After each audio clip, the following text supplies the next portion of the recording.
I call it as I see it, retorted Decius. You said you wanted the truth from me, Captain.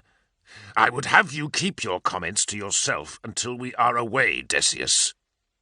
Nathaniel expected the younger Astartes to back down, but instead Decius stepped closer, moderating his tone so that he would not carry further. I will not. This course you have set us upon is suicide, sir, as surely as if you had bared our throats to Typhon's scythe. He stabbed a finger at Vought. You heard the woman. The navigator is barely sane with the terror of what you ask of him. I know you have not been deaf to the reports of the turbulence in the warp in recent days. 12 ships were displaced just on the voyage to Istvan. That is rumour and hearsay, Cruz snapped, coming closer. Are you sure? Decius pressed. They say the warp has turned black with tempests and the freakish things that lurk within them. And here we sit, on a ship held together by rust and hope, with intent to dive into that ocean of madness. Garrow hesitated. There was truth in Decius's words. He was aware of the talk circulating about the fleet before the attack on the Coral City, that there had been isolated incidents of navigators and astropaths going wild with panic when their minds stroked the immaterium. The sea of warp space was always a chaotic and dangerous realm through which to travel, but so the reports had hinted, it was rapidly becoming impassable. We have already tested ourselves and this ship beyond all rational margins, hissed Decius. If we touch the warp, it will be a step too far. We will not endure a blind voyage into the Empyrean. The skin on the back of Garrow's neck prickled. The innate danger sense that was second nature to an Astartes sounded in him, and he turned towards the bridge's main hatch. Standing in the doorway, wreathed in thin grey smoke, the woman Keeler was watching him. The battle captain blinked, for one moment afraid that reason had fled from him, and she was some kind of ephemeral vision. But then he realized that Decius saw her too. Keeler picked her way through the wreckage and came to stand directly in front of him. Nathaniel Garrow, I came because I know you need help. Will you accept it? You're just a remembrancer, said Decius, but even his bluster was waning before her quiet, potent presence. What help can you offer? You'll be surprised, murmured Cruz. The survival of this ship is measured in moments, she continued, and if we remain in this place, we will surely die. We must all take a leap of faith, Nathaniel. If we trust in the will of the Emperor, we will find salvation. What you ask of him is blind belief in phantoms, Decius argued. You cannot know we will survive. I can. Keeler's reply was quiet, but filled with such complete certainty that the Astartes were given pause by it. From the forward consoles, Vought called out, Captain, the ship's galley field will not stabilize. Perhaps we should abort the warp jump. If we enter the immaterium, it may fail completely and the ship will be unprotected. You have only one choice, Nathaniel, said Keeler softly. There will be no abort, deck officer. Garrow watched the shock unfold on Decius's face as he spoke. Take us in. Chapter 11. The Eisenstein fell. The warp gate opened. A ragged-edged wound cut through the matrix of space, and it drew the damaged frigate inside. Unreal energies collided and annihilated one another. With a brilliant flicker of radiation, the ship left reality behind. It was impossible for a person possessed of an unaltered mind to comprehend the nature of warp space. The seething, churning ocean of raw non-matter was psychoactive. It was as much a product of the psyches of those that looked upon it as it was a shifting, willful landscape of its own. On ancient Earth, there had once been a philosopher who warned that if a man were to look into an abyss, then he should know that the abyss would also look into the man. In no other place was this as true as it was in the immaterium. The warp was a mirror for the emotions of every living thing, a sea of turbulent thought echoes, the dark dregs of every hidden desire and broken id mixed together into a raw mass of disorder. If one could apply a single word to describe the nature of the warp, that word would be chaos. The navigators and the astropaths knew the immaterium as well as any human could, but even they understood that their knowledge stood only in the shallows of this mad ocean. Description of the warp was not something they could easily relay to the limited minds of lesser beings. Some saw the realm as if it were made of taste and smell, some as a fractal backcloth woven from mathematical theorems and lines of dense equations. Others conceived it as song, with turning symphonies to represent worlds, bold strings for thought patterns, great brass reveilles for suns, and woodwinds and timpani for the ships that crossed the ore escape. But its very existence defied comprehension. The warp was change. It was the absence of reason unleashed and teeming, sometimes mill-pond calm, sometimes towering in titanic stormy rages. It was the Medusa, the mythic beast that could kill an unwary man who dared to look upon it unguarded. Into this the wounded starship Eisenstein had been thrown, the shimmering and unsteady bubble of her protective Gellerfield writhing as the insanity tried to claw inside. The blast baffles slammed shut over the bridge viewports the instant the ship began its transition. Garrow was grateful for it. The familiar lurching sensation in his chest that a warp jump forced upon him made the Death Guard grimace. There was something that disturbed him on the deepest, most primal level about the hellish light of warp space, and he was glad not to be bathed in it as the frigate translated. "We're through!" gasped Vought. "We're away!" Cruz patted her on the shoulder as a rough-throated cheer sounded from the crewmen, all except the shipmaster, who gave Garrow a grim-faced look. "We shouldn't take our glories too soon, lads," he said, addressing his men, but facing the Death Guard. "As of now, we have only traded one set of dangers for another." The shaking, rolling gait of the Eisenstein showed no sign of easing. If anything, the smooth voyage through normal space was a distant memory, and the rattling swell it rode through had become the norm. "How long will it take us to reach safety?" Garrow asked. Kariah sighed heavily, the fatigue he had been holding at bay brimming over to flood him. "It's the warp, sir," he said, as if that would explain everything. "We could be in Terra's shade in a day, or we might find ourselves clear across the galaxy 100 years hence. There are no maps for these territories. We simply hold on and let our navigator guide us as best he can." The ship rocked, and a moaning shudder rippled the length of the bridge chamber. "This is a tough old boat," Kariah added grimly. "It won't go easily." Garrow caught sight of Decius, listening intently to his helmet vox. "Lord," he called, any signs of their earlier disagreement gone. "A message from Haker below decks. He says there are intruders on board." Nathaniel's hand went for the hilt of his sword. "How can that be? We detected no craft launched from Typhon's ship." "I don't know, sir. I'm only relaying what the sergeant says." Garrow toggled the vox-link on his armour's collar and caught fragmentary barks of noise over the general channel. He heard the harsh snarls of bolter-fire and screaming that clawed to inhuman heights. For an instant he thought of the war-singer and her alien chorus. "Alarm triggers sounding on the lower tiers," reported Vought. "It's Severnayer's adjutants again, at the Navis Sanctorum." "Haker is there," added Decius. "Decius with me. Sendek, you will remain here," said Garrow. "Tell Haker we're coming to him, and send to all the men to be on alert." "Aye, sir." Sendek nodded his assent. Garrow turned to the older lunar wolf.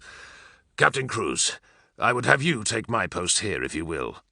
Iacton saluted briskly. "This is your ship, lad.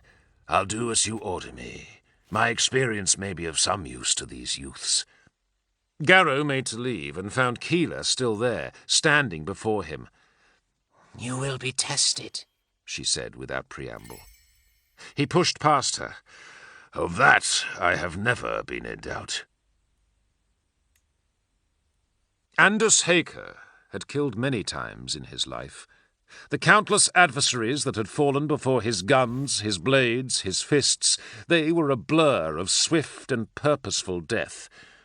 In service to the 14th Legion, the veteran had fought Orc and Eldar, Yorgul and Haikosi.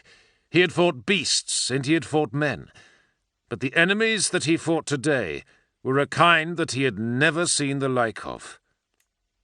The first warning came when Severnayah's Navis adjutant threw herself screaming from the door of the sanctum, weeping and shouting incoherently. The woman collapsed in a heap of thin limbs and knotted cloak. Her hands jerked and pointed to the corners of the corridor, as if she could see things up there that Haker and the other Astartes were blind to. He stepped to her and felt his skin go cold, as if he had entered a refrigerated chamber. Then he saw it. Just at the edges of his vision, the merest flicker of oddly coloured light, like fireflies shimmering in the dark. It came and went so fast, for a moment he thought it might have been a trick of his brain, an after-effect of stress and battle fatigue. He was still processing this when the first of the things emerged out of the smoky air and killed the Death Guard standing with his back to him. Haker had the impression of a spinning disc, a wide purple blade trailing stinging cilia from its edges. And then the Astartes was being ripped open, blood and gore issuing out in runnels. Haker fired reflexively, aware that his battle brother was already beyond rescue, snapping off a 3-round burst at the diaphanous shape. It died with a shriek, but the sound became a clarion call, and suddenly new and different forms were emerging from the walls and floor. They brought a stench of such potency with them that Haker's gorge rose and he tasted acid bile. The adjutant was already on her knees and puking violently. "Blood's oath!" cursed one of the men in his squad. "Rot and death!" It was that, and 100 times worse.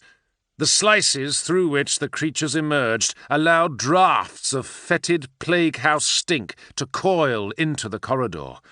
Patches of fungus and rusty discoloration fingered along crevices in the iron decking where the stench crawled forth. But this was only precursor to the diseased horrors of the invaders themselves. They sickened Haker to such a degree that he attacked instantly.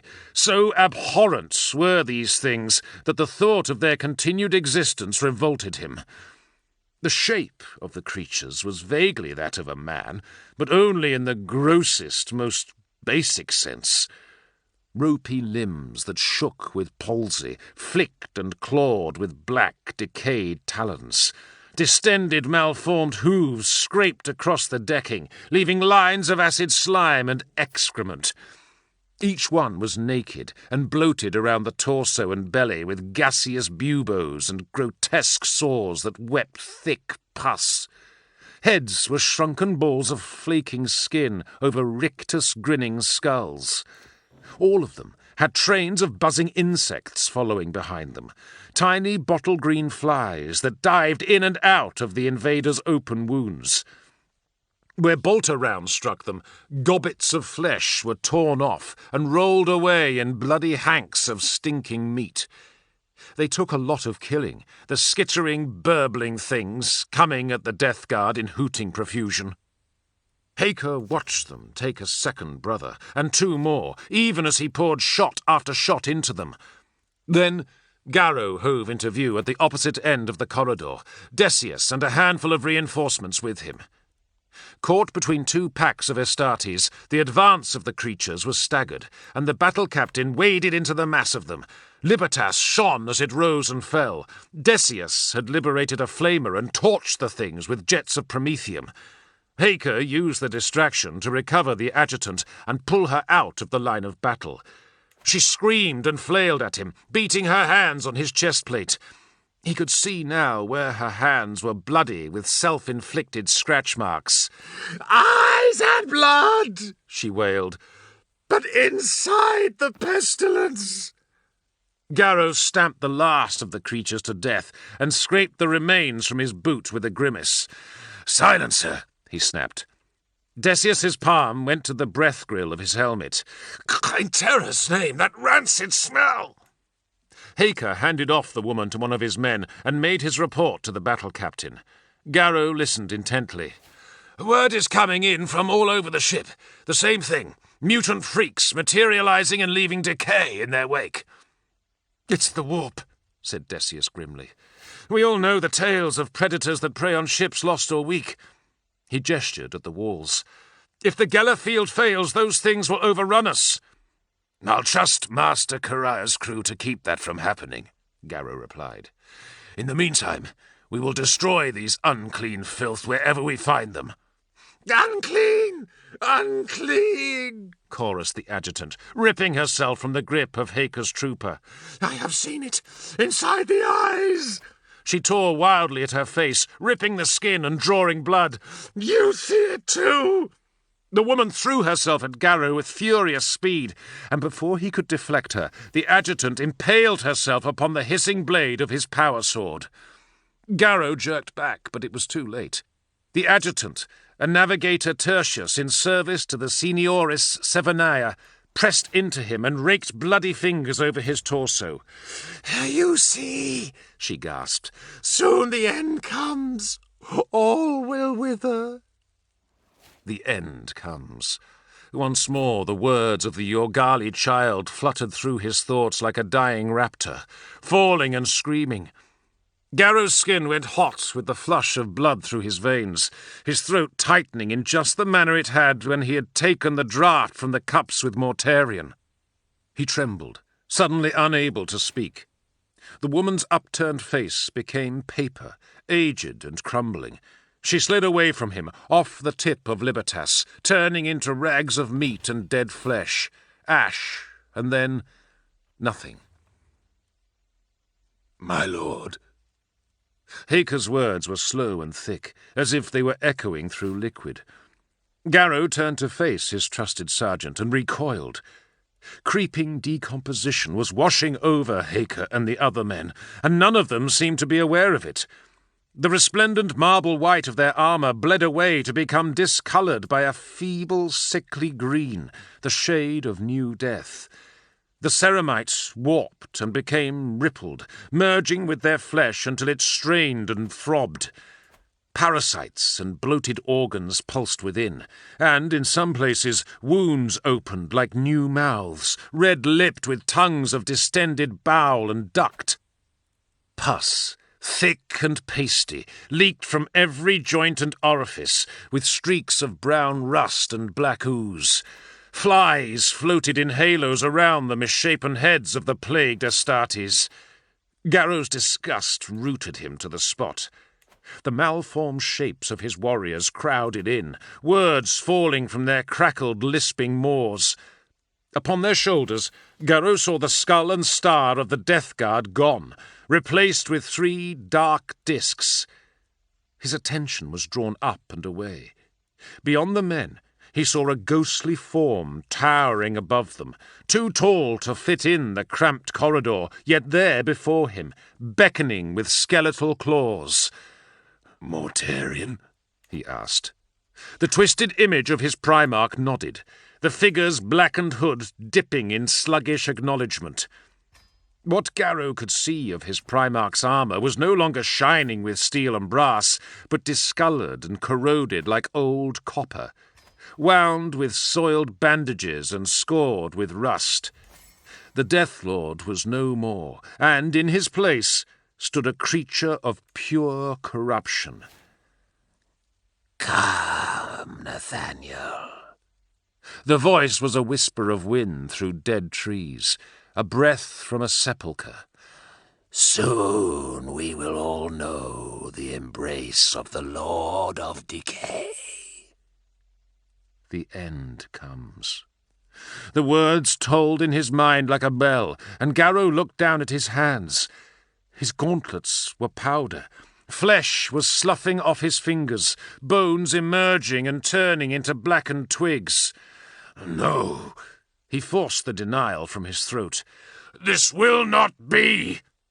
"My lord?" Haker tapped him on the shoulder, concern on his face. "Are you all right?" Garrow blinked, and saw the dead woman lying on the deck, her body still intact. He cast around. The horrific vision was gone, burst like a bubble. Decius and the others eyed him with obvious concern. "You seem to leave us for a moment, Captain," said Haker. He forced the turmoil of emotion from his mind. "This is not over," Garrow insisted. "Worse is to come." Decius tapped his helmet. "Sir, a signal from Voyan on the lower tiers. Something is happening on the gunnery decks." In the warp, it was said all things in the material realm were echoed. The emotions of men, their wishes and their bloodlusts, the yearning for change and the cycle of life from death. Logicians and thinkers throughout the Imperium meditated on the mercurial and unknowable nature of the immaterium, desperately trying to create cages of words for something that could only be experienced, not understood. Some dared to suggest that there might be life of a sort within the warp, perhaps even intelligence after a fashion. There were even those, the ones who gathered in secret places and spoke in hushed awe, who were bold enough to venture the idea that these dark powers might possibly be superior to humanity. If these men could have known the truth, it would have broken them. In the gathering hell-light that thundered around the tiny sliver of starship that was the Eisenstein, a vast and hateful intellect gave the ship the smallest portion of its attention. A gossamer touch was all that was needed, spilling the raw power of decay over the frigate's protective sphere. It reached inside through gaps in causality and found corpse flesh in abundance, pleasing in the ripe putrefaction of the diseased and dead. A diversion was presented here. The opportunity to play a little and experiment with things that might be done on larger scales at later times. Gently, as matters elsewhere drew it away, the power stroked at what it had found, and granted a thin conduit to itself. The blast doors sealing in the toxic section of the gunnery deck had yet to be reopened. Issues of greater import had taken the attention of the frigate's crew as they fled from Istvan, and the clearing of the dead had become of secondary consideration. The life-eater virus was long gone. Powerful and deadly, the microbes were nevertheless short-lived, and Captain Garrow's quick actions in purging the bay's atmosphere to the void had stopped the Bane from running its full course. The virus could not live without air to carry it, and so it had perished. But the destruction it had wreaked in the meantime remained. Corpses in varying states of decomposition lay scattered about the decking, men and Astartes lying where they had fallen as the germs tore through the defences of their bodies. The vacuum of space had preserved them in their grotesque tableau of death, some frozen with mouths open in endless screams, others little more than a slurry of jellied bones and human effluent.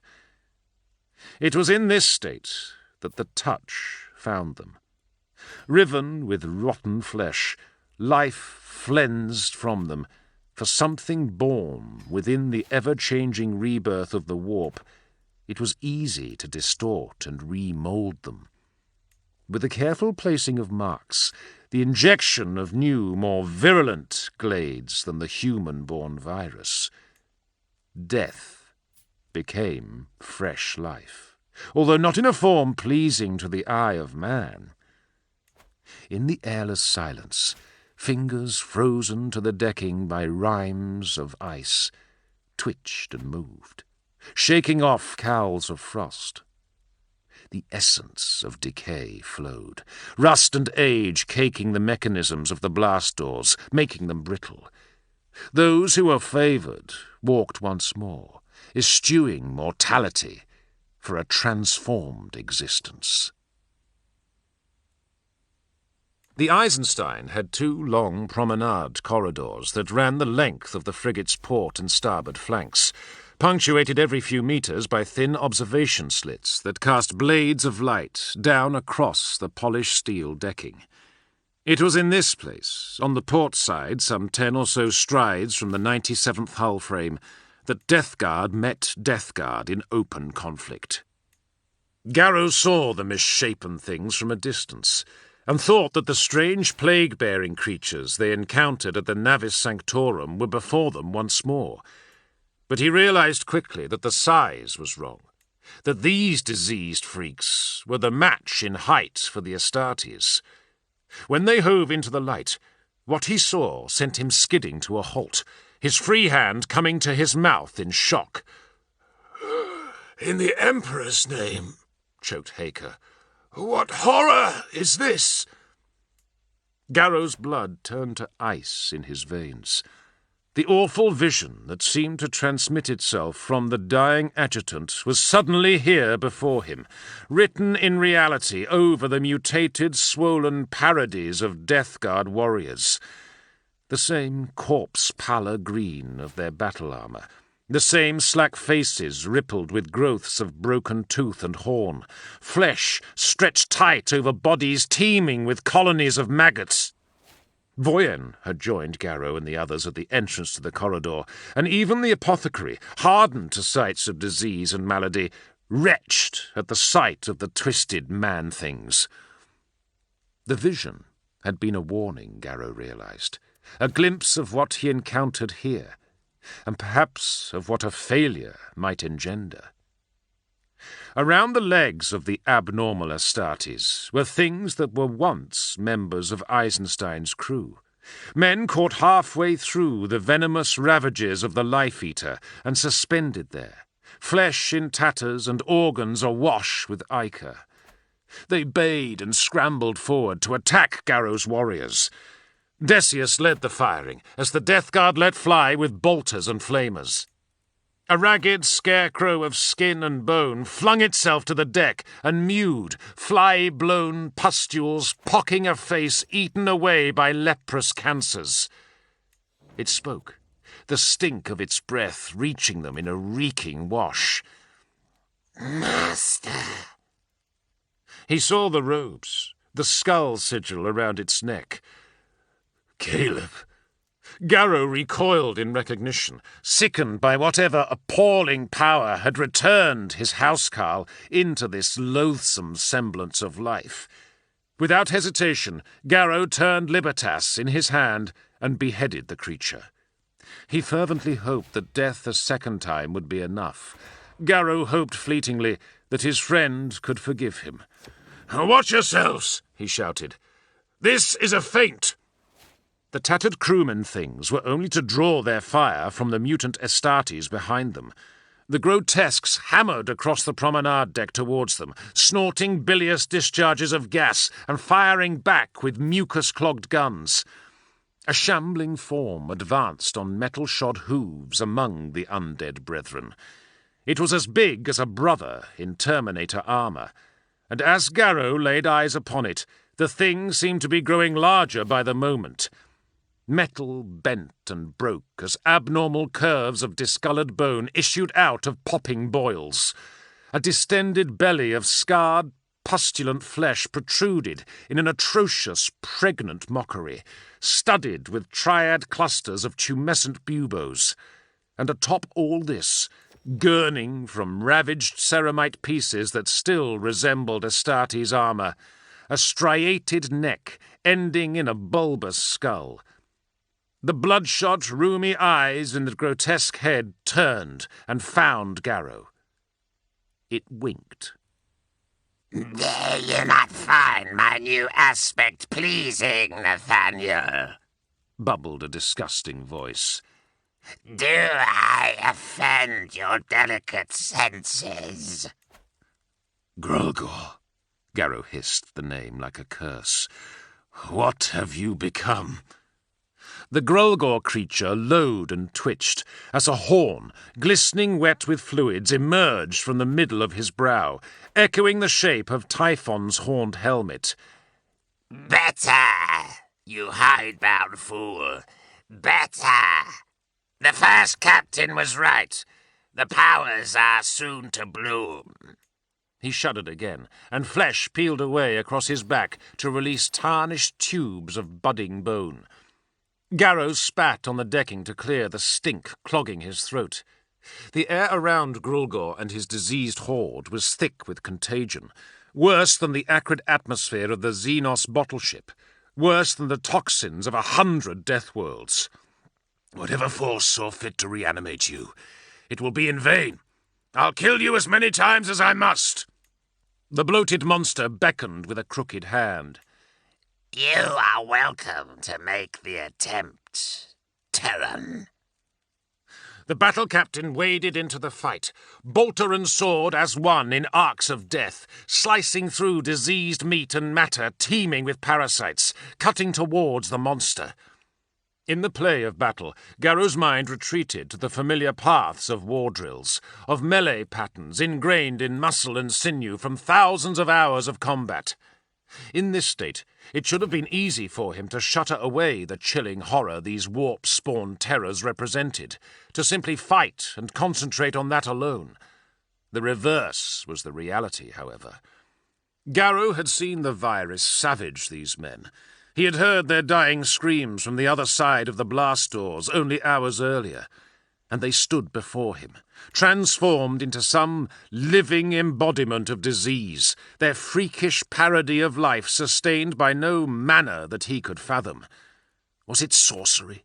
Could such a thing exist in the Emperor's secular cosmos? Garrow's carefully constructed world of deeply held truths and hard-edged realities was crumbling with each passing hour, as if the universe had elected to pick apart what he thought to be true and show him the lie of it. With a near physical effort, the Death Guard forced the inner turmoil into silence, dragging his mind to the single struggle of the fighting. Close by, Voyen took a glancing blow from a bolt shell that spattered thick fluid across his shoulder pauldron. The apothecary reeled to dodge a peculiar morning star of knobbed bone. The weapon found purchase instead in the throat of a junior warrior who died clawing at the cancerous wound it left behind. Garrow snarled, and his bolter echoed him, a burst of fire slamming the killer back and off his feet. The battle captain cursed as the mutant Astartes shivered and then pulled itself slowly upward, leaking tainted blood and viscera. The bolter should have ended its life outright. He stormed in and took the traitor's head with his sword, finishing the job. Still the shambling, filth-encrusted monstrosities came on, the press of their bodies dividing the lines of Garrow's warriors, bunching around them as Grulgor moved to and fro, staying beyond close combat range. Perhaps he should not have been surprised to find these mutants hard to kill. Their advance mimicked the battle doctrine of the 14th Legion, the dogged and relentless progress that formed the core of the Death Guard's infantry dogma. They were matched closely, of that there was no doubt, but Garrow's men were only Astartes, and as the Emperor was his witness, he had no true understanding of what his enemies were. Garrow knew only that an abhorrence had taken root in him, and that these loathsome perversions of his brethren must be destroyed. Separated from the other Death Guard, Decius found himself besieged by a gaggle of walking dead from the ship's company, the animated corpse-flesh of the frigate's crewmen pouring at him and beating on his armour with clubs made from femurs and skulls. The flamer was spent, and he was fighting hand-to-hand with the good weight of his chainsword as it rattled in his grip and the crackling force of his power fist. The armoured gauntlet pummeled two conjoined deckhands into a seeping paste of rancid meat and bone fragments, and he took a torso apart with a downward sweep of his blade. The spinning ceramite teeth of the chainsword left a black rent in the mutant's body, and from the malodorous wound poured a waterfall of writhing maggots that pooled around Decius's boots. He turned around and cut necks with snapping reports like breaking wood. The maggot-blown deckhand staggered backward, and as Decius looked on in fascinated horror, the man-thing coiled the lips of the bloodless cut back together. Flies and shiny scarab-like insects swarmed over the wound and chewed at it, knitting the flesh with livid sutures beneath the repellent hellish warp light from the window slits. What powers propelled these foes, he wondered. Decius knew of no science that could make dead flesh animate once again, and yet here was evidence of just such an occurrence, hissing and clawing at him. The resurrected men seemed to bask in the glow from the immaterium beyond the thick armour-glass windows of the promenade. It played over their bloated, pallid flesh in chaotic patterns. On some deep level, the Death Guard marvelled at the resilience and the horrific potency of these swarming plague carriers. They were living vessels for virulent disease, hosts for the simplest but most deadly of weapons. Decius paid for his moment of inattention with a typhoon of pain that ripped down the length of his power fist. Too late, he sensed the blow coming from behind him and tried to turn from it. Grulgor's towering bulk moved fast, too fast for something so corpulent and foul. The freakish warrior's battle-knife carved a dull arc through the air. Like its owner, what had previously been a fine Astartes weapon was now a decayed version of its former self. The fractal-edged knife of bright lunar steel transformed into a blunted dagger of rusty metal. The attack was aimed at Decius's shoulder, poised to penetrate his armour and cut his primary heart in two. But the Astartes moved. Decius succeeded in avoiding a killing impact, but still his reflexes were not enough to save him from a slash that cut his ceramite armour wide open. He fell down, turning and yelling as he did so. Pain erupted along his nerves as his power fist malfunctioned where the knife had torn into it. His eyes widened as he saw rust and corrosion worming out across the damaged metals, a time-lapse pict of decay made real.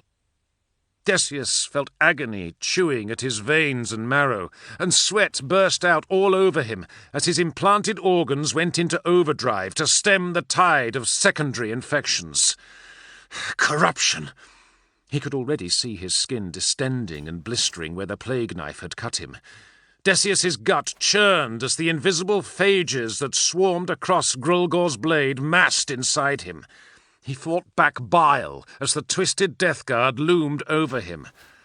"No man can outlive entropy," spat Grulgor. "The mark of the Great Destroyer claims everything." His joints swelled and became inflamed and painful. With monumental effort, Decius swung up his chainsword and hefted it. The corpulent mutant rocked back, out of range if the young Astartes tried to slash at him with it. But instead, Decius brought it down hard across his arm, just below the elbow joint. With a scream of hate, the young Astartes severed his own limb, letting the plague-ravaged flesh and crumbling metal of his gauntlet fall away. His vision fogged, the youth's body was at its limits, fighting infection and injury, and it could not support his consciousness. Decius's eyes fluttered as his body went slack and dormant. Grulgor snorted and spat out a gobbet of acid phlegm before raising his plague knife again over Decius's unmoving body. Heavy bolt shells tore into his back and ripped away curls of dead flesh, knocking him off balance before he could deliver the killing blow. Garrow's aim was exact, and it sent the Grulgor thing stumbling, back towards the hull wall and away from Decius. Nathaniel wanted to look to the boy, to be sure that he was still alive, but his old rival was only wounded, and from what Garrow could see, these reanimated men healed as fast as he could hurt them. All around him, Voyen, Haker, and the others were caught in their own small battles. He pushed questions of the why from his mind, and concentrated on the how. How can I kill him? Grulgor spun around and let loose a gargling roar, emerald-tinted blood trailing from him in a wet arc. Garrow's old foe snatched at him, the plague knife and his cancerous fingers slicing through the air and missing. Garrow fired again, and heard the hollow clack as his bolter ran dry. Without missing a beat, he let the gun drop and took Libertas in a two-handed grip. "I knew this moment would come," gurgled the mutant. "I would not be denied it. My enmity for you is beyond death." Garrow grimaced in return. "You have always been a braggart and a fool, Ignatius. On the field of battle you served a purpose, but now you are an abomination. You are everything the Astartes stand against, the antithesis of the Death Guard." Grulgor spat again, and made a clumsy, furious pass that Garrow parried with quick replies. "Nathaniel, so blind. I am the harbinger of the future, you pathetic wretch." He pounded a crooked-fingered fist on the rusted armor over his breast. "The warp's touch is the way forward. If you were not so blinkered and mawkish, you would see it. The powers that exist out there dwarf the might of your emperor."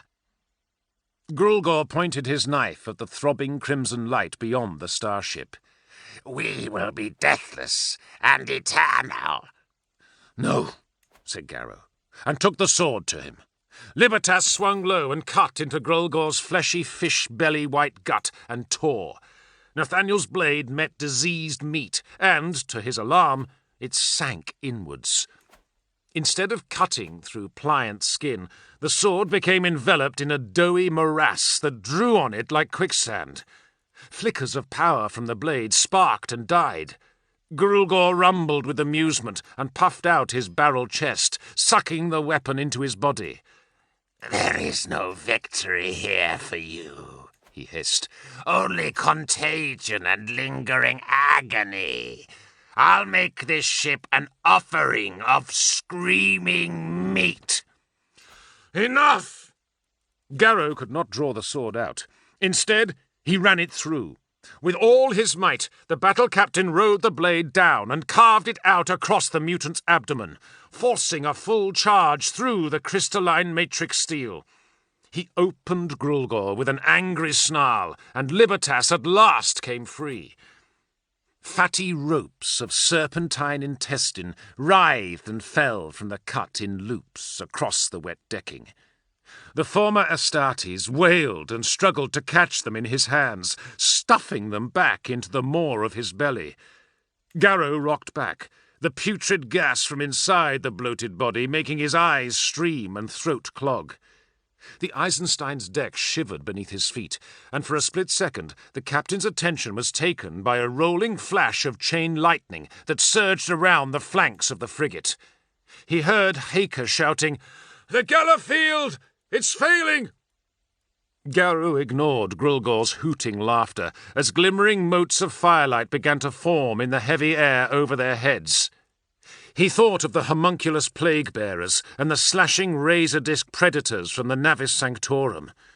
If they came to bolster Grulgor and his changed army, the tide would turn against Garrow's men.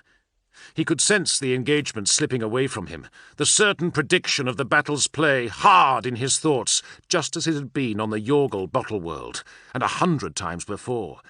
He had only moments before the fight was lost to him. Grulgor saw the expression on his face and laughed. The mutant Astartes spread his hands to the roiling, churning hell light outside as a willing supplicant, basking in the alien energies. Outside, the membrane of artificial force that separated the frigate from the madness was disintegrating. Already weakened by the incursion of the pestilent touch that made Grulgor live and the breaches of the warp beasts, the Gellerfield unravelled in flares of exotic radiation, layer upon layer peeling back as if it were flesh flensed from bone.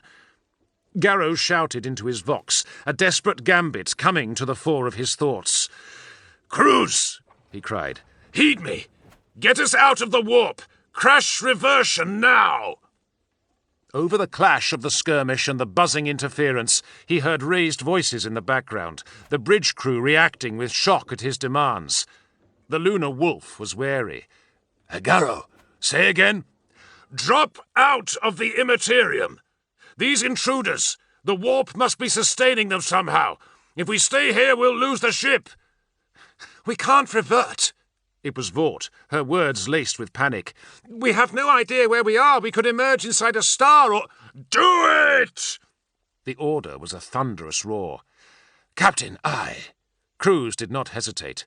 Brace yourself. No! No! No! Grulgor pounded across the deck towards him, raising his blade. You will not deny me my satisfaction. I will see you dead, Garrow. I will outlive you. The battle captain brought up his sword and batted Grulgor away. Begone, you stinking freak. Back to your hell and choke on it. Through the armoured window slits, a flurry of brilliant blue-white discharges signalled the creation of a warp gate, and the frigate dropped through the screaming maw and back into the realm of real space. Grulgor and his freakish kindred bawled a chorus of agony and frenzy, and dissipated. Garrow saw it with his own eyes, and still he could not explain it. He witnessed a roaring, shimmering phantom tear itself from the meat sack of a body, drawn up and away as if it were a leaf caught in a hurricane. And for an instant he saw the shapes of both the mutant and the man that Ignatius Grulgor had once been, before the screaming shade was torn away. It vanished through the hull of the ship with dozens of others, the captured energy of all the twisted Death Guard. Souls, he told himself, his mind unable to furnish any other explanation but this most numinous, unreal of notions. Their souls have been taken by the warp. Trailing fire and pieces of itself, shedding waves of radiation from the brutal emergency reversion and the collapse of the Geller bubble, the tiny frigate returned to common existence in a dark and unpopulated quadrant of interstellar space. There were no stars to sight, no worlds within range, only dust and airless void. Directionless and adrift, the Eisenstein fell. Chapter 12. The fragrance of the sick and the wounded, said Voyan with grim annoyance. This ship reeks of it. Garrow did not meet his gaze, instead ranging about the interior of Eisenstein's infirmary. The frigate's valetudinarium was filled to bursting, temporary partitions made from sheets of metal segregating the areas of the long chamber to stem any chance of cross-infection. At the far end, hidden behind walls of thick frosted glass and iron seal doors, was the isolation ward. Garrow walked steadily towards it, picking his way around Medicae servitors and practitioners. The apothecary kept pace with him. The remains were doused in liquid promethium and set to burn for the better part of a day, Voyan continued. Then servitors were used to eject them into space. The helots were then terminated by Haker, just to be sure. Remains. This was the word they were using to describe the diseased flesh matter that was all that was left of Grulgor and his men. It was easier to depersonalize it that way, to think of the puddles of ichor and bone as just effluent to be disposed of. To face the reality of what those corpses had once been, what they became. Nothing in the lives of Garrow's men had prepared them for such sights. Voyan in particular had taken it poorly. As much as he was a warrior like Garrow, he was an oath-sworn healer as well, and for him to witness the dead rise to life as crucibles of seething pestilence troubled the Astartes more deeply than he might ever care to admit. Garrow saw it in his hooded eyes, and saw the mirror of his own feelings there as well. Now they were adrift, and their flight stalled for the moment with the navigator's death. The adrenaline of the battle and chase faded. In its place was the reckoning of what had transpired, the realization of its bleak import. If death was not the end, if what happened to Grulgor was real and not some kind of warp-spawned illusion, then could such a fate be waiting for all of them? That this might be some element of Horus's pact with betrayal chilled Garrow's marrow. Voyen spoke again. "Has Sendek had any success with the star maps?" Garrow shook his head, seeing no reason to keep the truth from him. The woman Vought. She has been toiling with him, but the results are not favorable. As closely as they can determine, the ship reverted to normal space somewhere beyond the edge of the Perseus Null. But even that is nothing more than an educated guess. No traders or scouts have ever ventured into the zone. He took a deep breath. How long had they been becalmed out here? Days, or was it weeks? Inside the vessel all was a permanent smoky twilight that made it difficult to gauge the passage of time. Voyen hesitated as they passed a section of the wall where refrigerated pods hung in clusters around heavy steel stanchions.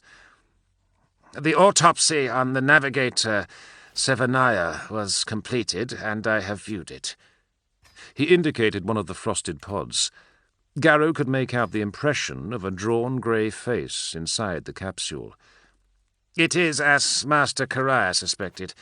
The navigator was injured in the engagement, but he died from the psychic shock of the emergency transition from the warp. The apparent bleed-over took the lives of his adjutants and helots. In his already weakened state, it was inevitable." "I might as well have placed my bolter to his skull and pulled the trigger." Garrow frowned. "I should have known. With all the madness running riot through the ship, I should have known he wouldn't survive the journey." When Voyen didn't respond straight away, Garrow shot him a look.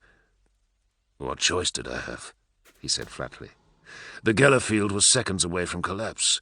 We would have been torn apart in the warp, or obliterated in a drive explosion." "You did as you thought right," Voyen replied, unable to keep an element of reproach from his words. First it was Decius questioning me, and now you. You would have made a different choice?" "I am not a battle captain," said the Astartes healer. "I can only observe the aftermath of the choice my commander made. Our ship lies aimless and astray in uncharted space without means for rescue. The astropaths and navigators are dead, so we cannot cry for help or chance another venture into the warp." His eyes flared with restrained anger. "We have escaped the sedition at Isfahan only to die here. Our message unheard and the War Master free to reach Terra before word of his perfidy. Despair stalks the corridors of this ship, sir, as real as any mutant killer." "As always, I appreciate your candour, Merrick," Garrow allowed, resisting the urge to chastise him for daring to voice words that bordered on insubordination. They moved on. "Tell me about the other casualties." "Many of the officers and enlisted crews suffered injuries, and there were several deaths from the incursions." "And our battle brothers?" Voyen sighed. "Every man who fell in combat with those things is dead, Lord. Everyone except Decius, and even he barely clings to the edge of life." The apothecary nodded to the sealed section. "The infections in his body strive to overwhelm him, and I have done all I can with the medicines and equipment at my disposal. I confess I am at the limits of my knowledge with his malady." "What are his chances of survival? I want no obfuscation or hedging. Will he live?" "I cannot answer that, Lord. He fights hard, but his strength will eventually wane, and this disease that has him is like none I have seen or heard of. It changes from moment to moment to mimic different phages, little by little wearing down his resistance." Voyen gave him a hard look. "You should consider granting him release." Garrow's eyes narrowed. "Events have forced me to end the lives of too many of my kindred already. Now you would ask me to slit the throat of one who lies too weak to defend himself?" "It would be a mercy." "For whom?" Garrow demanded. "For Decius or for you? I see the disgust you can barely hide, Voyen. You would rather all evidence of the foulness that attacked us be jettisoned, eh? Easier for you to ignore its consequence and whatever connection it might have to your blasted lodges." The apothecary froze, shocked into silence by his commander's outburst. Garrow saw his reaction and immediately regretted his words. He looked away to see the lunar wolf approaching. "I'm sorry, Merrick. I spoke out of turn. My frustration overtook my reason. Voyen hid his wounded expression. "I have duties I must address, Lord, by your leave." He moved away as Cruz came closer. The old Astartes threw a glance after him. "We think we have seen it all, and yet there always comes a day when the universe shows us the folly of that hubris." "Aye," managed Garrow. Cruz nodded to himself. "Captain, I took the liberty of compiling an order of battle for your review following the retreat from Isfahan." He handed over a data slate, and Garrow scanned the names. "Just over 40 line Astartes and half that number of men of veteran ranking, including myself. 5 warriors severely injured in the escape, but capable of meeting battle should it come to it. The Count does not include you, or the apothecary." "Solon Decius is not listed." "Well, he's in a coma, is he not? He is an invalid and cannot fight." The captain tapped a balled fist on his augmetic leg with a defiant grimace. "Some dared to say that to me, and I made a lie of it." "While Decius lives, he's still one of my men," Garrow retorted. "You'll add him to the roll until I tell you otherwise." "As you wish," said Cruz. Garrow weighed the slate in his hand. 70 men, he acted on. Out of thousands of Astartes at Isfahan, we are all that still live beyond the reach of the War Master's treachery." The words were still difficult for him to say aloud, and he saw that Cruz found it just as hard to hear them. "There will be others," insisted the Lunar Wolf. "Tarvitz, Loken, Varen. All of them are good, staunch warriors who won't see such rebellion without opposing it." "I do not question that," replied the Death Guard. "But when I think of them left behind while we fled for the warp—" He broke off, his voice tightening. The memory of the virus bombing was still painful. "I wonder how many made it to shelter before the plague and the firestorm.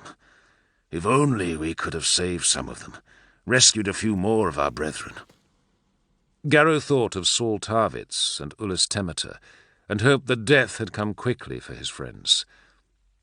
"It is the duty of this vessel to be a messenger, not a lifeboat. For all we can know, other ships may have slipped away, or gone to ground. The fleet is huge, and the War Master cannot have eyes everywhere." "Perhaps," said Garrow. "But I cannot look upon my brothers hereabouts and not see those we left to face Horus." He stood, his glove pressed to the thick armor-glass of the containment chamber, and studied the papery face of Decius, where the youth lay amid a nest of life-support devices and auto-narthesia.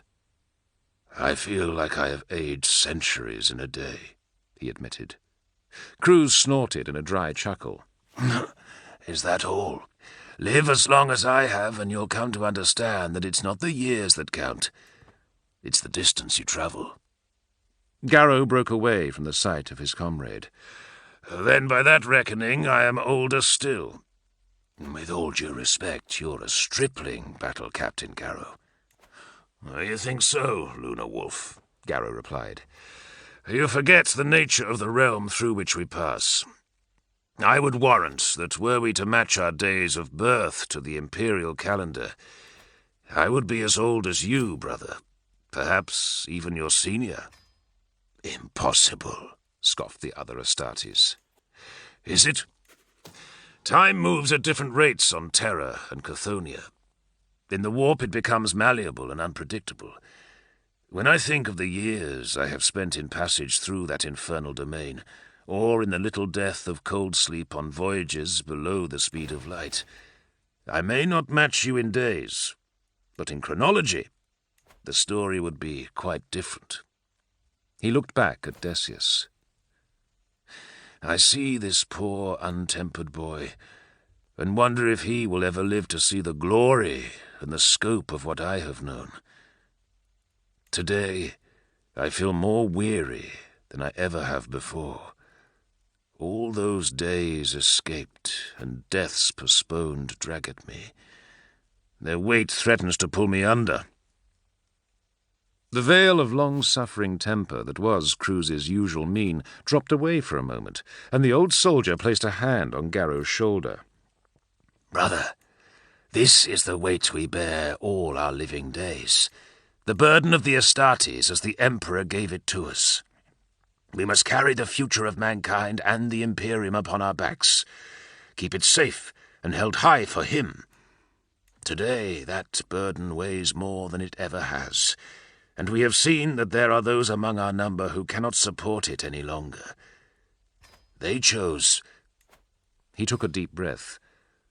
"Horus chose to throw it aside and become an oath-breaker, so we must bear it without him.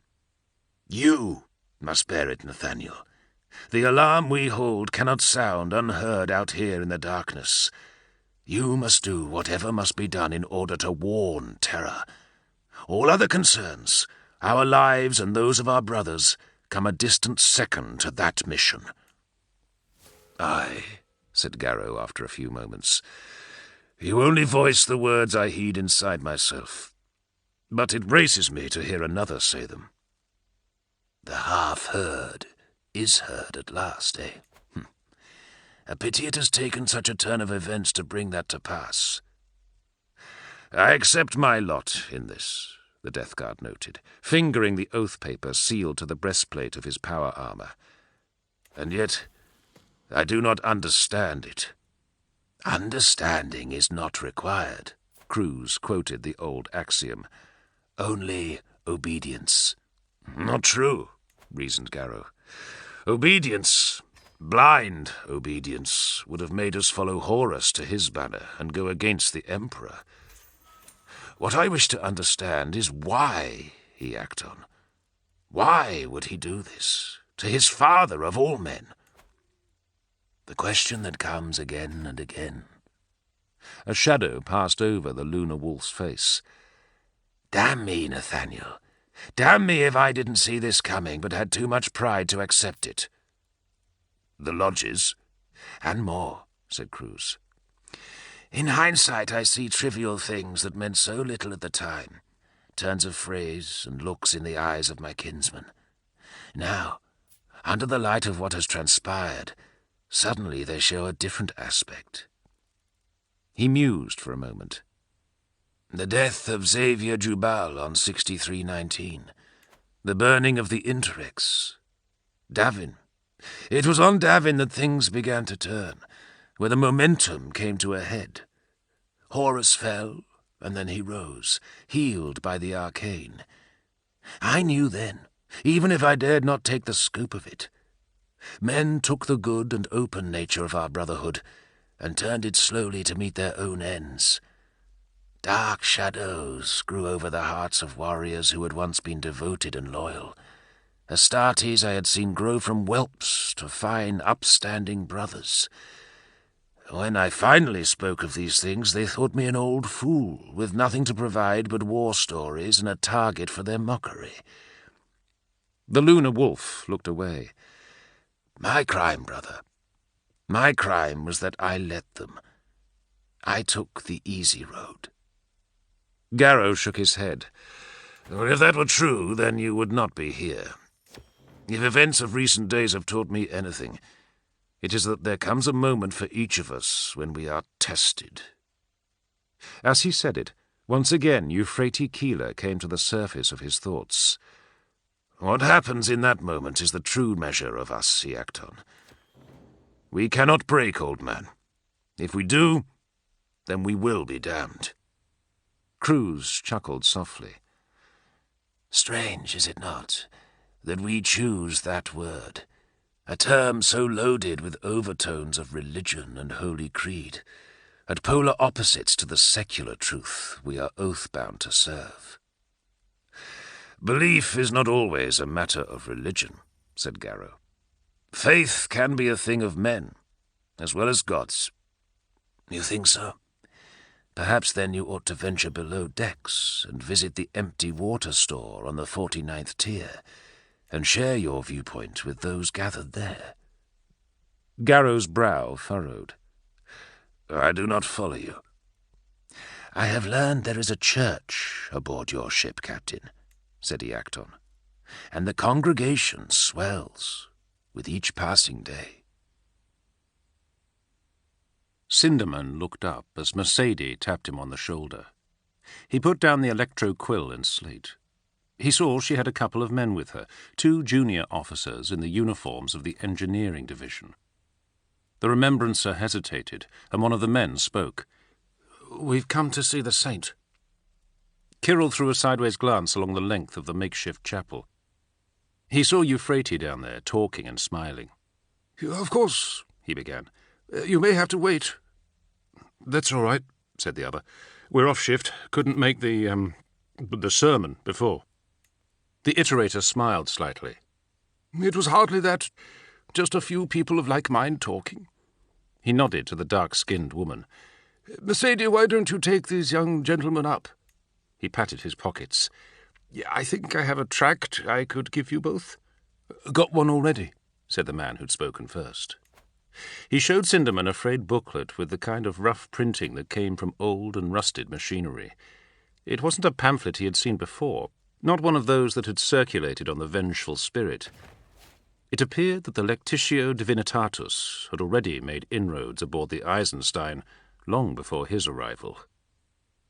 Oliton led the men away, and Kirill watched her go. Like all of them, only now was Mercedes coming to understand the path that was laid out before her. Sinderman knew she was holding true to her calling as a remembrancer, but the recollections that she stored in the memory spools of her augmented skull were not tales of the Great Crusade and of Horus's glory. Mercedes had gently moved into the role of documentarist for their nascent credo. It was Euphrates Keeler's stories that she wrote now, storing them and weaving them into a coherent whole. Kirill looked down at the data slate where he had been attempting to marshal his own thoughts and reflected. How could he ever have expected to become part of something like this?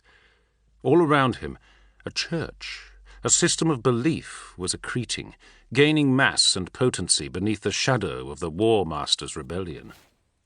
How could any fate have judged that he, Kirill Sinderman, primary iterator of the imperial truth, was suited for this new role?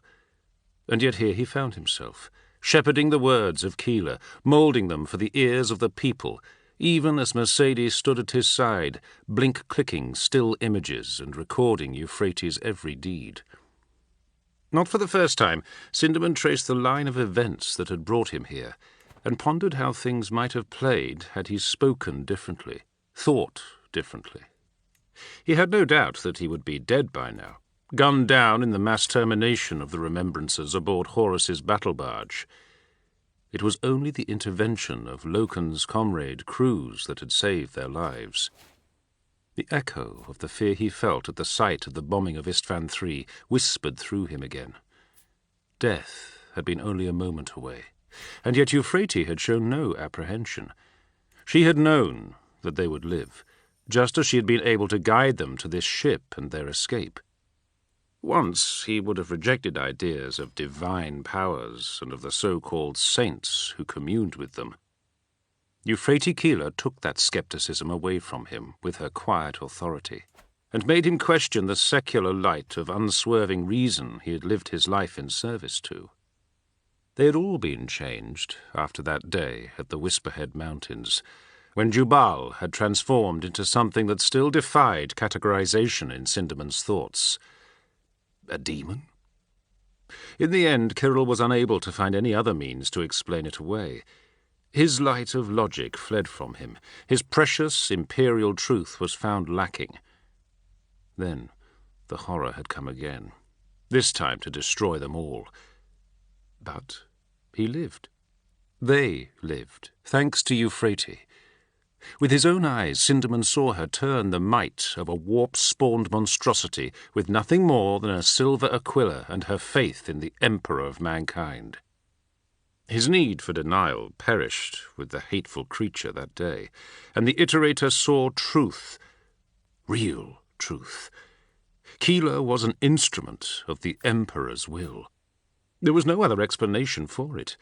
In his greatness, no, In his divinity, the Emperor had granted the Imagist some splinter of his might. They had all been changed, yes, but Euphrates Keeler the most of all. Gone was the defiant but directionless young woman whose Picts had caught the history around them. In her stead, there was a new creation, a woman both finding and forging the path for all of them. Kyril should have been afraid. He should have been terrified that they would perish fleeing from Horus's perfidy. A single look at Keeler made that all disappear. He watched her talk to the two engineers, smiling and nodding, and a warmth spread through him. This is faith, he realized, and it is such a heady sensation. It was no wonder that the believers he had encountered during the crusade resisted so hard, if this was what they felt. Now, in the Lectitio Divinitatus, Kyril Sinderman found the same strength. His loyalty and love for the Imperium had never swayed. Now, if it were possible, he felt an even deeper devotion to the Lord of Man. He was ready to give himself to the Emperor, not just in heart and mind, but in body and soul. He was not alone in this. The cult of terror, as it was sometimes known, was strengthening. The pamphlet in the engineer's hands, the ease with which Mercedes was able to find this disused water reservoir in which to assemble their makeshift chapel, all these things show that the Lectitio Divinitatus existed on this vessel. And if it was here, on this small, unremarkable frigate, then perhaps it was elsewhere too. Not just concealed in the midst of Horus's fleet, but maybe further afield, on worlds and ships spread across the Imperium. This faith was on the cusp of becoming a self-actualized creation, and all it needed was an icon to rally behind, a living saint. Euphrates made the sign of the Aquila, and the two engineers followed suit. The hollow, nervous mood he had seen in their eyes upon their arrival was gone, and they walked away with purposeful strides, a new assurance in their spirits. "The Emperor protects," said the younger of the two, as he passed the iterator, nodding in thanks. Kyril returned the gesture. The girl gave them faith and calmed their fears, as she had with dozens of others. The train of men and women finding their way to this rough-hewn chapel had been slow at first, but now they were coming more often, to listen to him speak, or merely to be in the presence of the young woman. Sinderman marvelled how word of Keeler had spread. "Kyril?" He turned to see Mercedes coming towards him in a rush, her perfect face turned in abject fear. "Someone is coming." The hushed dread in her words brought back memories of the secret ministry on the Vengeful Spirit, and of the men who had come at the War Master's behest with bolters and clubs to destroy it. "A lookout reported in. Just one of them. A single Astartes." Sinderman stood up. He could hear heavy boot steps ringing off the gantry deck outside the service hatch to the reservoir chamber, coming closer. "Did the lookout see a weapon? Was he armed?" "When are they not?" Oleton piped. "Even without sword or gun, when are they not?" His answer was lost as the hatch slammed open and the reverberation put every other sound to silence. A towering form in marble-white armour bent to enter the compartment, and the iterator saw the glitter of polished brass on an eagle's head cuirass. Sinderman stepped forward and gave a shallow bow to the death guard, fighting down his trepidation. "Captain Garrow, welcome. You are the first Astartes to come here." Garrow looked down at the slight man. He was thin and nervous, a cluster of sticks in an iterator's robes, but his gaze was steady and his voice did not waver. "Sinderman," noted Garrow. He looked around at the inside of the reservoir. It was a large cylindrical space, some 2 decks tall, with grid-decked gantries on different levels and a network of pipes and vent shafts protruding into the chamber. Tall sheets of metal extended out from the walls to act as baffles when the drum was full of water. But when the chamber stood empty, as it did now, they gave the place the look of a chapel nave rendered in old, bare steel. Cargo pallets from the service decks had been arranged as makeshift seating, and there was an altar of sorts made from a fuel cell container. Are you the architect of all this? I am only an iterator, replied the man. What are you doing in here? Garrow demanded, a conflict of anger and frustration rising inside him. What do you hope to achieve? That would be my question for you, Nathaniel. The imagist, the woman they were calling the Saint, walked forward into the light of a string of biolooms. Keeler, he said carefully, you and I will speak. She nodded and beckoned him. Of course. You won't hurt her, the other remembrancer, the one Cruz identified as Mercedes Oleton, snapped at him. Her words were half in threat, half in desperation, and Garrow raised an eyebrow at her temerity. Keeler spoke again, her voice carrying to all the silent congregation in attendance. Nathaniel is here because he is no different from any one of us. We all seek a path, and perhaps I can help him to find his. And so, saint and soldier found a place in a shaded corner and sat across from one another at the fringes of the lamplight. There are questions, she began, pouring cups of water for Garrow and for herself. I'll answer them if I can.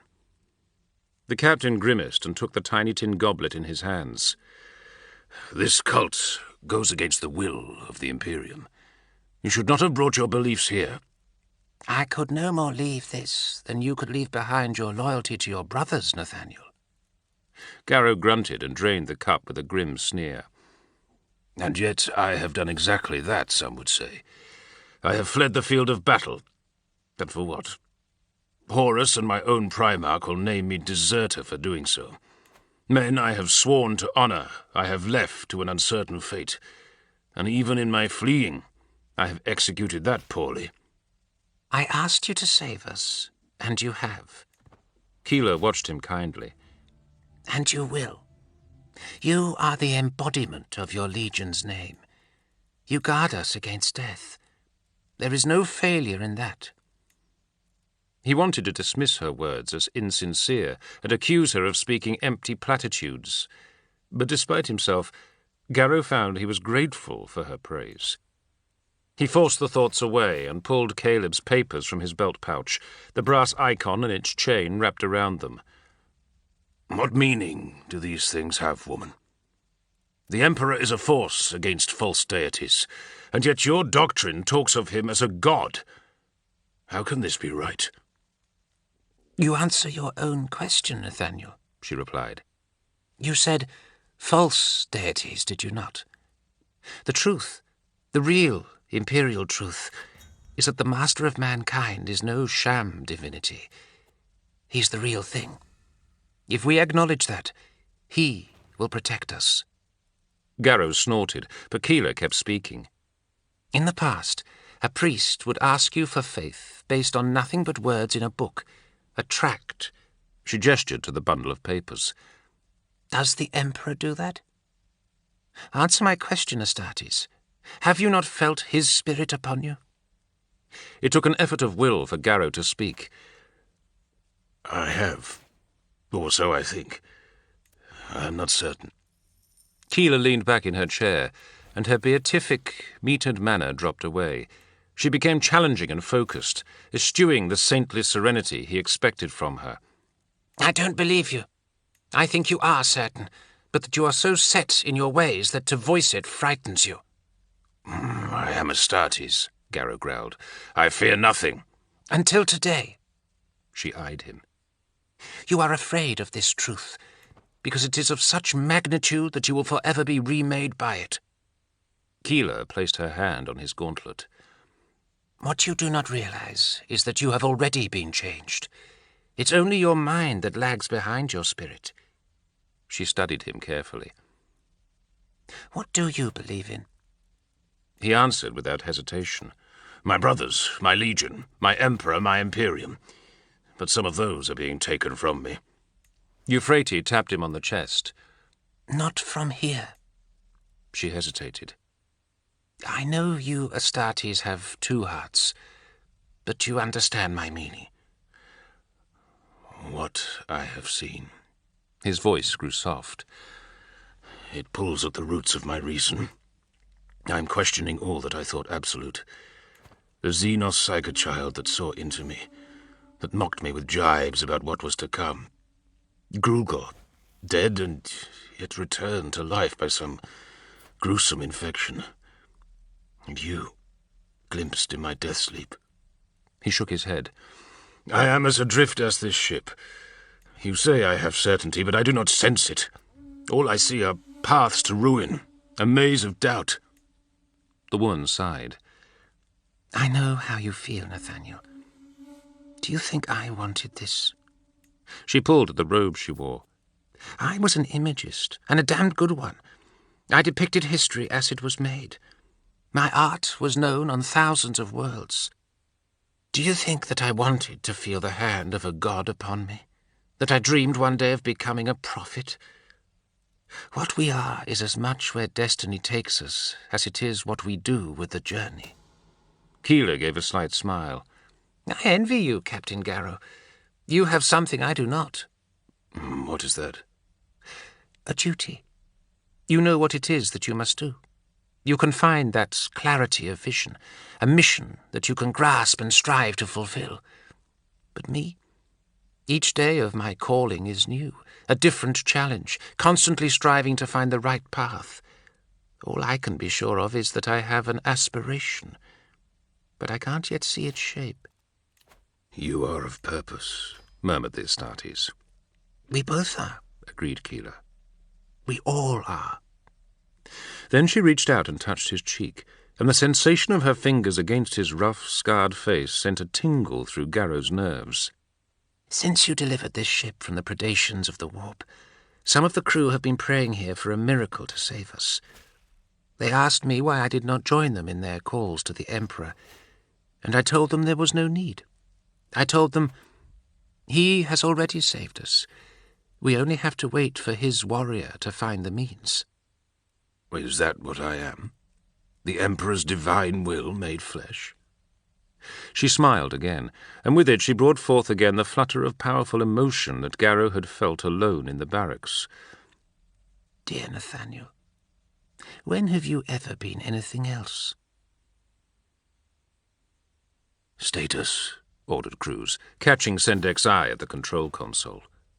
The Death Guard nodded at the Lunar Wolf with more than a little weariness in his manner.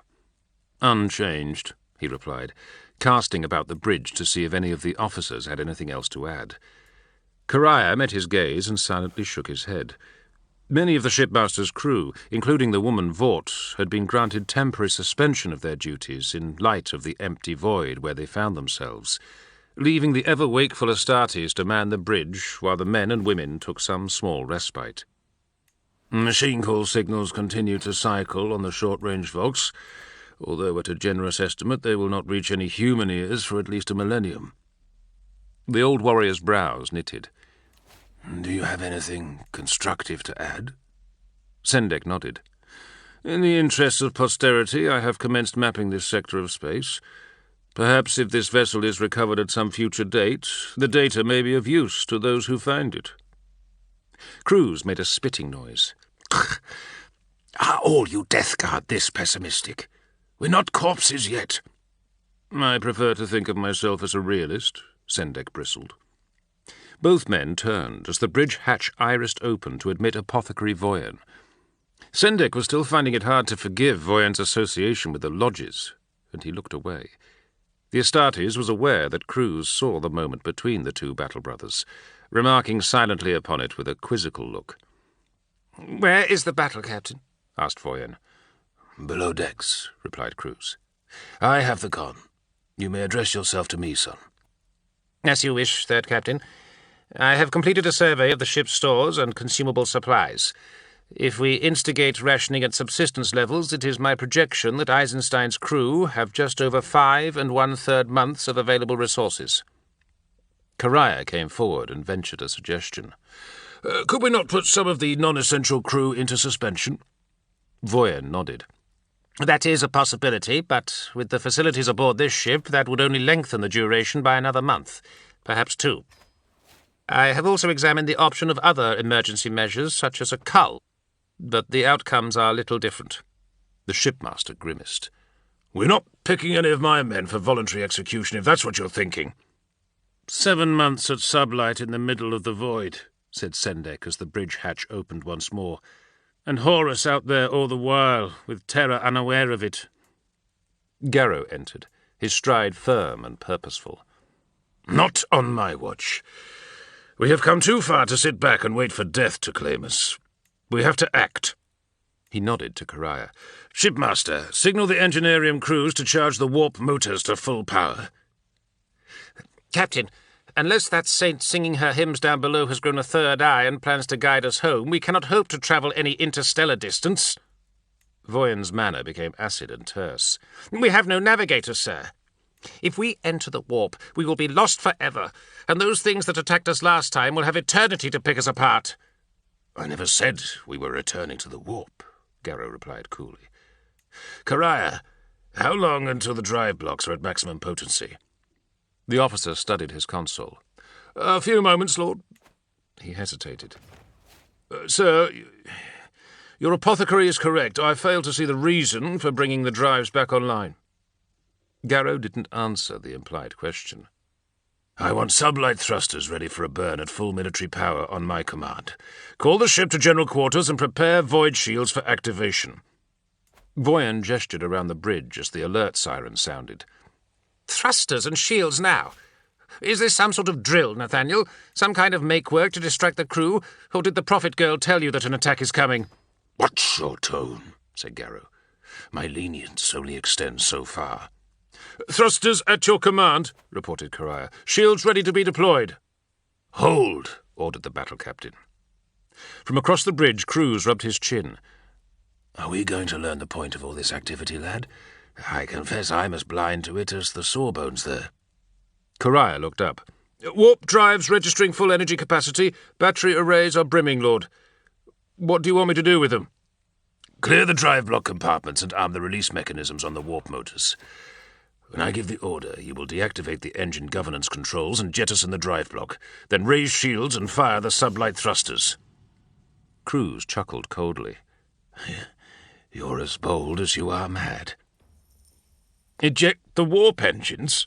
Sendek gaped. "With all that energy in them, they'll detonate like a supernova." Garrow nodded solemnly. "A warp flare. The blast will echo in the immaterium as well as real space. It will act as a beacon for any ships within 100 parsecs." "No!" Voyan's shout cut across the bridge. "For terror's sake, no! This is a step too far, Captain. It's a death sentence." Garrow shot him a hard stare. "Open your eyes, Merrick. Everything we have done since we defied the War Master has been a death sentence, and yet we still survive. I will not give up now, not after all this flight has cost us." He reached out and put a hand on the apothecary's shoulder. "Trust me, brother. We will be delivered from this." "No," Voyan repeated. And in a swift blur of movement, the Death Guard veteran drew his bolt pistol, bringing it to bear between Garrow's eyes. "I will not let you do this. You'll kill us all, and everything that we have sacrificed will have been for nothing." Dread filled his voice. "Tell Karaya to rescind those orders, or I will shoot you where you stand." Sendek and Cruz went for their weapons, but Garrow barked out a command. "Stay your hands. This is between Merrick and I, and we alone will decide it." He met the apothecary's gaze. "Shipmaster Karaya," said the battle captain, "you will execute my commands in 60 seconds. Mark." "Yes, sir," the officer stuttered. Like everyone on the bridge, he was fully aware of the danger of what Garrow had set in motion. The veteran was right. It could mean the destruction of the ship if the Eisenstein's thrusters couldn't push the frigate far enough from the blast radius of the warp flare. Voyan thumbed back the hammer on the pistol. "Captain, please don't test me. I will follow any orders you give, but not this one. You've let that woman cloud your thoughts." The dark maw of the gun never wavered before Garrow's face. At so close a range, a single shell from the weapon would turn the Death Guard's unprotected head into a red mist.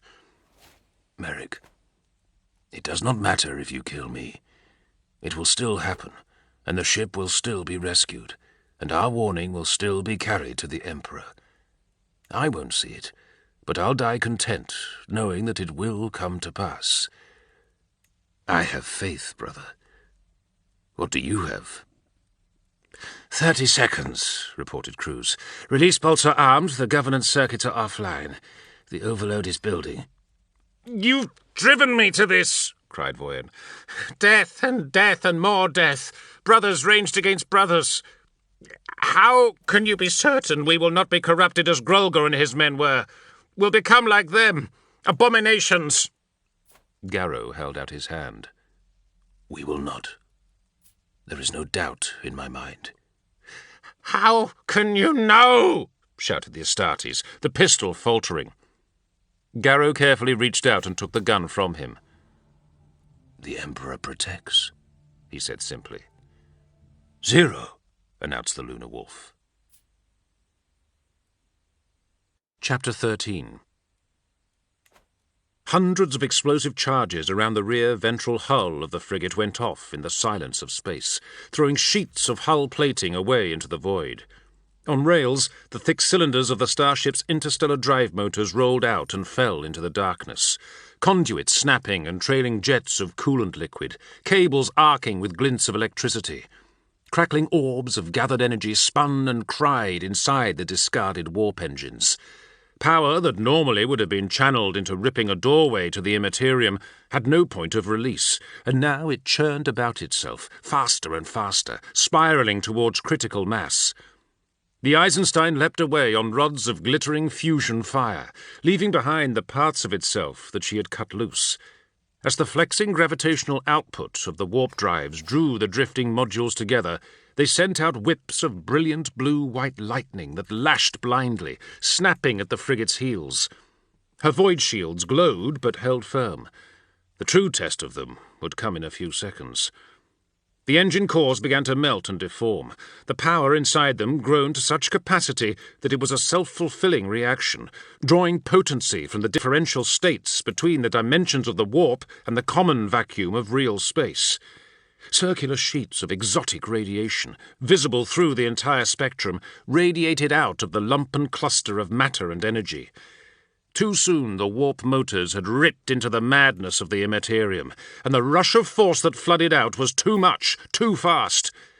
The reaction collapsed inward, the jettisoned hull panels, the slagged metals, dust and specks of free-floating hydrogen molecules, the very space around it, folding in a final, desperate trawl to fuel itself. If there was an eye that could have seen something so abnormal, or glimpsed into a range so far from that of normal sight, an observer might have glimpsed a screaming, clawing beast peering out of the core of the implosion.